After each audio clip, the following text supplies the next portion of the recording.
여러분들을 주님의 이름으로 환영합니다. 찬송가 421장 함께 찬송하겠습니다.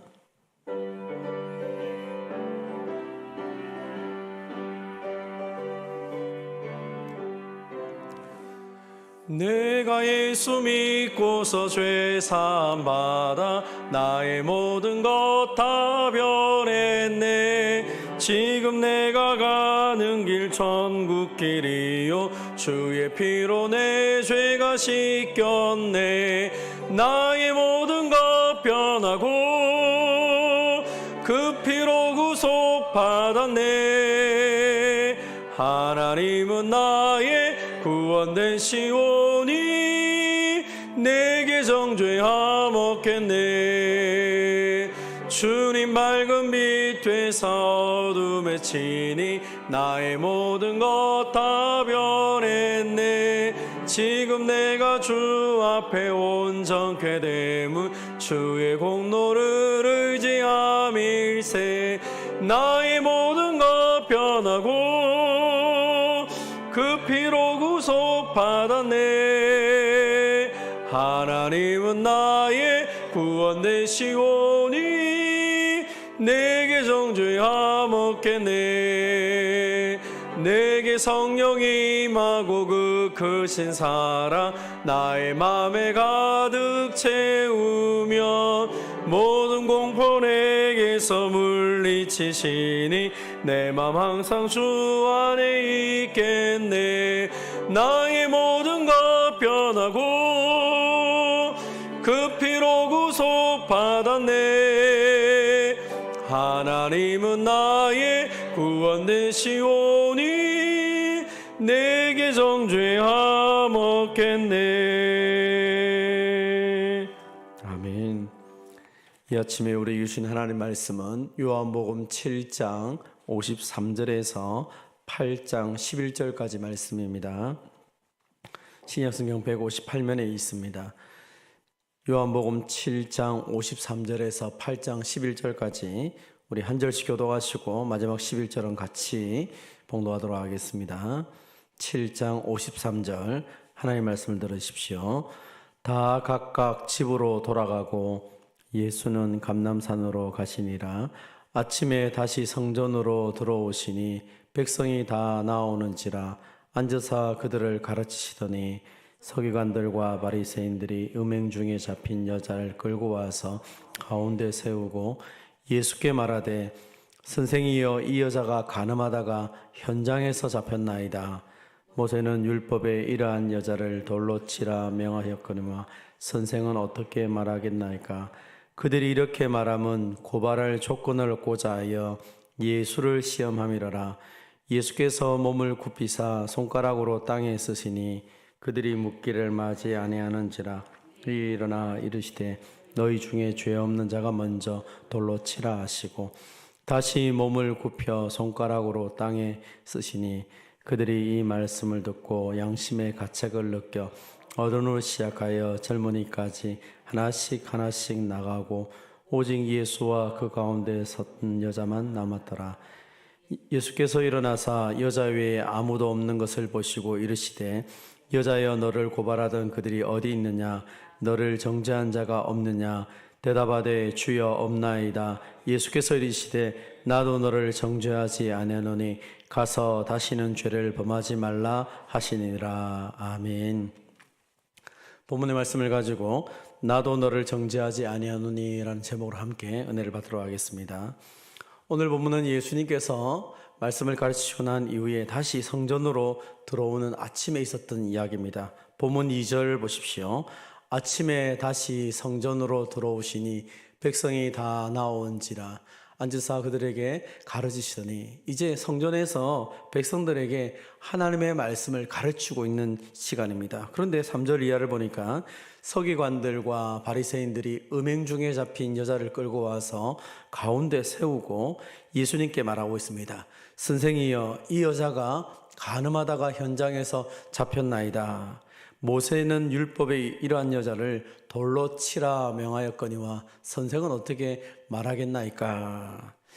서기관들과 바리새인들이 예수님이 지금 백성들에게 하나님의 말씀을 전하고 있는데 현장에서 가늠하는 현장에 잡혀온 여자를 끌고 왔습니다. 그리고 이야기를 하는 것이죠. 모세율법에는 이 여자를 돌로 치라고 했는데 선생님은 어떻게 말씀하시겠습니까? 사실 이렇게 말하는 것은 굉장한 진짜 도전이죠.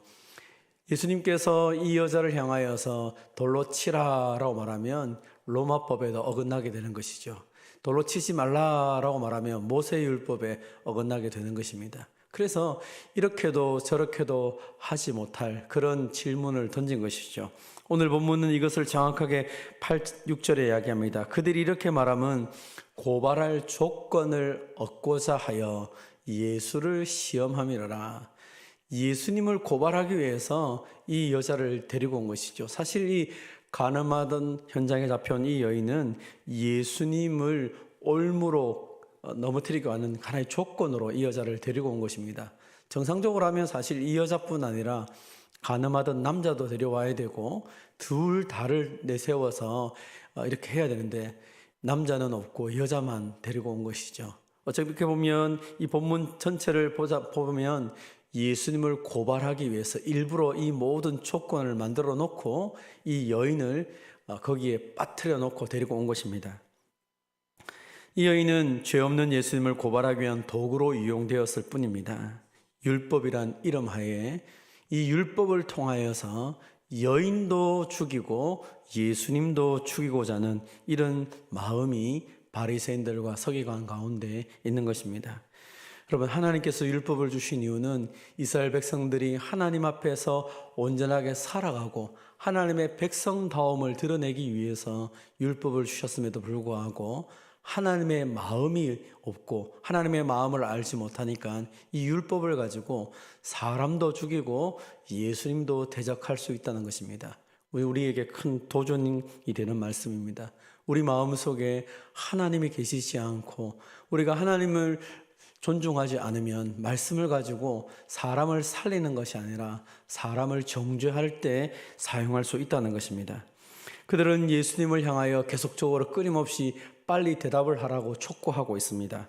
6절 다시 보십시다. 그들이 이렇게 말하면 예수를 고발할 조건을 얻고자 예수를 시험하며라.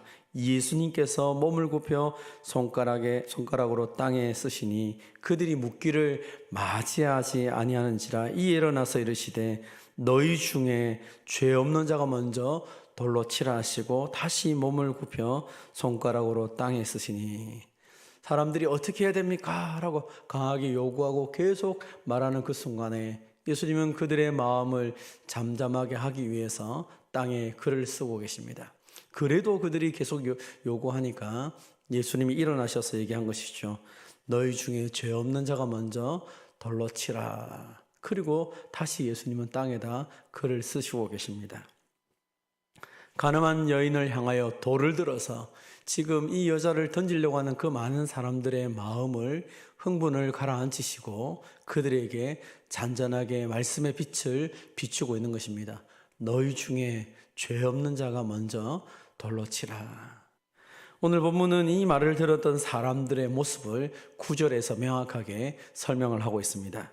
그들이 이 말씀을 듣고 양심의 가책을 느껴 어른으로 시작하여 젊은이에게까지 하나씩 나가고 오직 예수와 그 가운데 섰는 여자만 남았더라. 너희 중에 죄 없는 자가 먼저 돌을 들어서 이 여자를 치라고 말했을 때에 그들은 그 말씀, 내가 정죄하려고 했던 그 자리에서 말씀의 심판대 앞에 자신이 서게 되는 것입니다. 나는 죄가 있느냐 없느냐, 저 여인은 돌로 쳐 죽을 만하다면 나는 어떠는가. 오늘 본문은 어른에서부터 젊은이에 이르기까지 하나씩 나갔다. 말씀을 깨달은 사람들이, 아니 양심의 가책을 느낀 사람들이 내가 저 여인을 돌로 칠 수 있을 만큼 나는 의인인가 할 때 의인이 아니란 사실을 깨닫고 어른으로부터 시작하여서 하나씩 떠나가고 오직 예수님과 이 여자만 남았다는 것입니다. 심판의 자리, 다른 사람을 정죄하는 것은 너무 쉽지만 그 말씀 앞에 그 심판의 자리에 내가 섰다라고 생각하면 어느 누구도 그 심판의 자리를 피할 수가 없다는 것을 알게 됩니다. 형제를 정죄할 때는 내가 마치 심판자인 것처럼 생각하지만 우리는 심판자가 아니라 심판을 받는 사람의 위치에 있다는 것이죠. 그때 비로소 그들이 깨달은 것은 내가 정죄하는 사람이 아니라 심판받는 사람이라는 사실을 깨닫게 됩니다. 오늘 본문에 있는 많은 사람들은 하나씩 그 자리를 떠났습니다. 사실 어떻게 보면 자신의 죄를 정확하게 알았다면 예수님 앞에 엎드려야 되는데 오히려 이들은 다 떠나가고 온전히 여인과 예수님만 남게 되었습니다. 이제 예수님께서 이 여인에게 묻습니다. 10절입니다.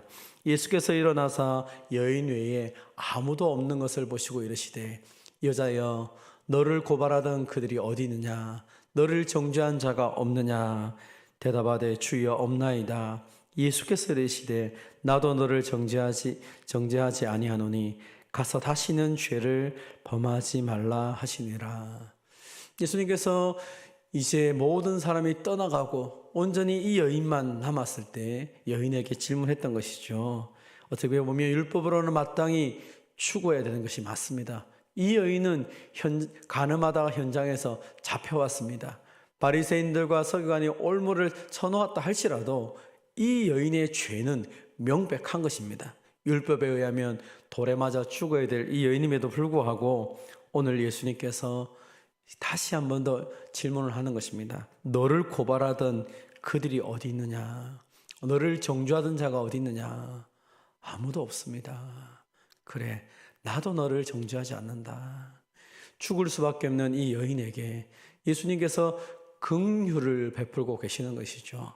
율법에 의하면 죽어야 되지만 그러나 지금 내 앞에 있는 너는 살 수 있다라고 말씀하시는 것입니다.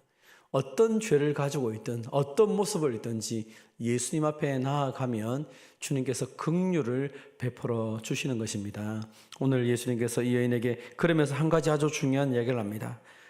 가서 다시는 죄를 범하지 말라. 내가 너를 정죄하진 않지만 또다시 너가 죄 가운데 있어서는 되지 않는다. 오늘 본문 앞에 있었던 하나의 사건 여러분 기억하십니까?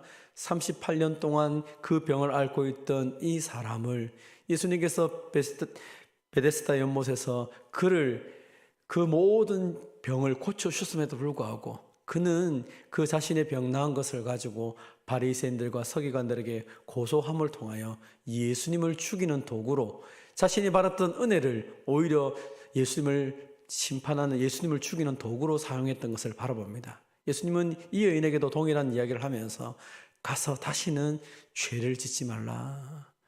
네가 분명히 죄를 지은 것은 사실이지만 내가 너를 용서한다. 그러나 또다시 죄 가운데 있어서는 되지 않는다라고 한 번 더 말씀을 하는 것입니다. 사랑하는 성도 여러분, 은혜를 받은 사람은 그 은혜의 가치를 알아야 되는데 은혜의 가치를 모르고 또다시 죄를 범하고 죄 가운데 살아간다는 것은 그것은 예수님의 은혜를 헌신짝처럼 버리는 것입니다. 저와 여러분이 살아가다 보면 죄를 안 지을 수는 없겠죠. 죄의 영향 속에 들어갈 수밖에 없겠죠. 그러나 그 십자가의 은혜를 기억한다면 주님 앞에 회개하고 나가는 것이 정상적이라는 것입니다. 주님은 우리가 죄 가운데 살아가는 것을 원하지 않습니다. 예수님은 십자가의 죽으심을 통하여서 다시는 우리가 죄 가운데 살지 않고 은혜 안에 살아가기를 원하고 하나님의 은혜 속에서 우리가 하나님의 백성으로 살아가기를 원하신다고 말씀하셨습니다. 사랑하는 성도 여러분, 내가 받은 은혜를 기억한다면 이제 우리는 죄 가운데 살아서는 되지 않는 것입니다. 교회 공동체는 어떤 공동체입니까? 이 은혜 공동체, 은혜를 받은 사람들이 모여있는 공동체가 교회 공동체입니다. 우리는 서로를 바라볼 때 오늘 주님의 그 마음을 가지고 서로를 바라봐야 될 것입니다. 그래서 예수님이 말씀하셨던 것처럼 형제의 눈에 있는 그 티끌을 보면서 정죄하는 것이 아니라 내 눈에 있는 들보를 빼내는 작업을 하는 것이죠. 연약한 성도를 바라볼 때마다 믿음이 강한 내가 그들의 연약함을 짊어지는 것이 교회 공동체입니다. 내가 받은 은혜를 통하여 형제 자매를 주님의 사랑으로 맞아들이고 그들을 안아주는 것이 교회 공동체의 모습이죠. 오늘 주님은 우리에게 말합니다. 나도 너를 정죄하지 않으니 가서 다시는 죄를 범하지 말라. 우리가 서로를 향하여 정죄하는 모습이 있다면 그것은 은혜를 모르는 사람들의, 이 바리새인들의, 서기관들의 모습과 같을 것입니다. 그것을 내려놓고 이제 진짜 은혜 받은 사람으로 서로의 연약함을 담당하면서 하나님이 주신 긍휼과 자비를 나눌 수 있는 저와 여러분이 되시기를 주님의 이름으로 축원드립니다. 하나님 아버지, 참 감사합니다. 우리는 어쩌면 이 바리새인들과 서기관들처럼 남의 연약함들을, 남의 허물들을 너무 잘 보고 정죄하는데, 그렇게 정죄하는 맛으로 살아갔던 연약한 존재임을 고백합니다. 아버지 하나님, 예수님이 우리를 얼마나 사랑하셨는지, 그 주님의 목숨값으로 우리가 구원받았다는 사실을 자꾸 잊어버릴 때가 많습니다. 주님, 우리를 용서하여 주시옵소서. 우리를 불쌍히 여겨 주시옵소서. 하나님의 은혜가 얼마나 큰지, 주님의 그 십자가 사랑이 얼마나 큰지를 다시 한 번 더 날마다 묵상하며 그 은혜 속에 살아가는 주의 백성들이 다 되게 하여 주시옵소서. 내가 은혜 받았기에 내가 더 이상 정죄받는 자가 아니라 하나님의 긍휼과 자비 속에서 참된 자유를 누린 자이기 때문에 연약한 자들을 돌보며 그들의 짐을 짊어질 수 있는 주의 백성들이 다 되게 하여 주시옵소서. 하나님 아버지, 오늘도 우리에게 거룩한 주일을 선물로 주셔서 이 하루 하나님의 언약 백성인 것을 고백하게 하시고 하나님이 우리에게 주시는 그 놀라운 은혜들을 누리게 하심을 참으로 감사드립니다. 예배를 통하여 하나님의 은혜를 경험하며 예배를 통하여 하나님을 만나고 새롭게 되는 우리 모두가 되게 하여 주시옵소서. 사랑하는 주님, 또 명절을 기간을 맞이하여 많은 성도들이 이동하는 중에 있습니다. 주님 긍휼과 자비를 베풀어 주셔서 한 사람도 어려움 당하지 않게 하시고 이 명절이 우리 모두에게 기쁨의 시간이 되게 하시고 위로와 회복의 시간이 되게 하여 주시옵소서. 오늘도 온종일 예배를 통하여 하나님 홀로 영광 받아주시고 하나님이 주시는 그 말씀과 은혜 속에서 함께 기뻐하며 사랑하는 성도들과 아름다운 교제를 나누는 복된 하루가 되게 하여 주시옵소서. 아버지 하나님, 오늘도 주님 앞에 우리 있는 모습 그대로 나아가오니 주님 우리를 불쌍하게 여주시고 하나님의 긍휼과 자비로 우리 가운데 충만하게 채워 주시옵소서. 연약한 성도들 특별히 기억하시고 주님 오늘 이 시간에도 주의 자비하심으로 주님 만나주시고 치료하시고 회복시켜 주시옵소서. 주님 때문에 회복되게 하시고 새 힘을 얻어 살만나는 삶을 살아가는 모든 주의 백성들 되게 하여 주시옵소서. 오늘도 우리를 인도하시고 우리를 통하여 영광 받으실 주님을 찬양하며 예수님의 이름으로 기도하옵나이다. 아멘. 개인적으로 기도하시고 돌아가도록 하겠습니다.